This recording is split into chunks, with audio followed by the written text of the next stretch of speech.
Hey everybody, I'm John Swansek. Welcome to the latest edition of Match Play on PGA TOUR.com. Let's meet this week's contestants. We say hello to Sean Martin, senior writer from Golfweek magazine, and Melanie Hauser, editorial contributor to PGA TOUR.com. Ladies always have the honor here on Match Play, so Mel will get us started. Charlie Wee's runner-up finish at the Colonial last week was his fourth career second-place finish. Melanie, that got us thinking, who's the best player on tour without a victory right now? I've got to go with Ricky Fowler on potential alone. I know he's not having the best year. Jason Duffner and Steve Marino have had, 4 top 10s each, but Ricky is a talented player. We've seen what he can do in match play. We saw him at the Ryder Cup. I really think that the potential out there is endless for Ricky once he gets his feet on the ground. Once he gets a win or a couple of top 10s, I think we're going to see what he's really made of. Sean, Melanie mentioned a few other names there. Who do you like? I'm actually going to go with a name that she didn't mention, Kevin Na. Here's a guy, he's only 27. He's been out there 10 years as a professional, but he was 19th on the money list in 2009, 37th last year, and he's got 3 top 5s already this year. He's a guy that not a lot of people think about because he's been out there so long, and he's maybe not the flashiest guy out there. But I got to go with Kevin Na. I think Ricky might have the better career long term. Kevin Na, I think, will be your next guy to collect his first tour win. Yeah, that's a tough one. I'm going to give the edge to Melanie with Fowler because that performance in the Ryder Cup on that stage, I think, nudged him in front of the other guys who have yet to win. So Melanie takes topic number 1. Sean Martin will lead off on topic number 2 as we point ahead to this week's HP Byron Nelson Championship. Sean, what is Byron Nelson's most enduring legacy, on or off the golf course? He was a great sportsman, and he'll always be known as that, as the gentleman that he is. There's many sportsmanship awards that bear his name, but I think I have to go with the 11 consecutive victories.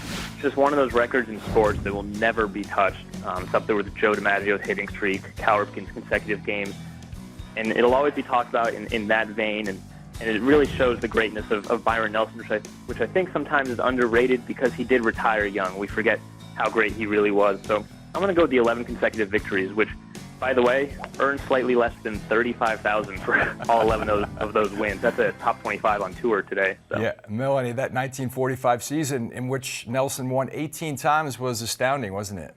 That was amazing. Something that nobody is ever going to equal. But I'm going to tell you, I've known Byron my entire career, and I'm going with his character.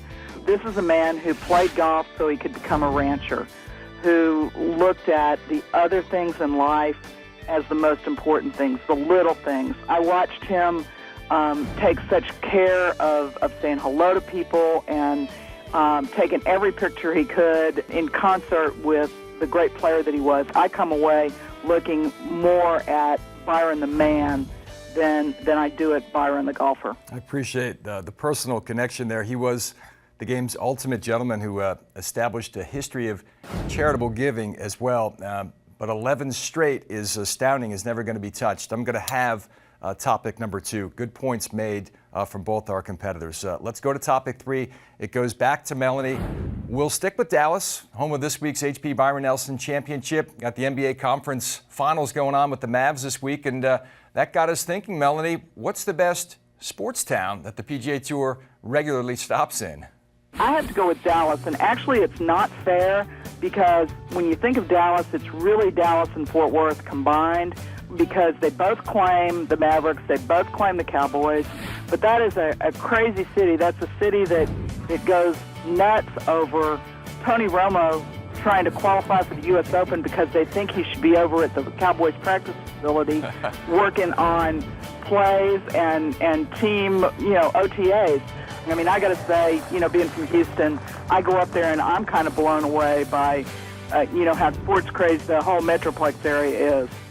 Sean, when you consider just the playoff stops, New York, Boston, Chicago, and Atlanta, pretty rabid fan bases there, huh?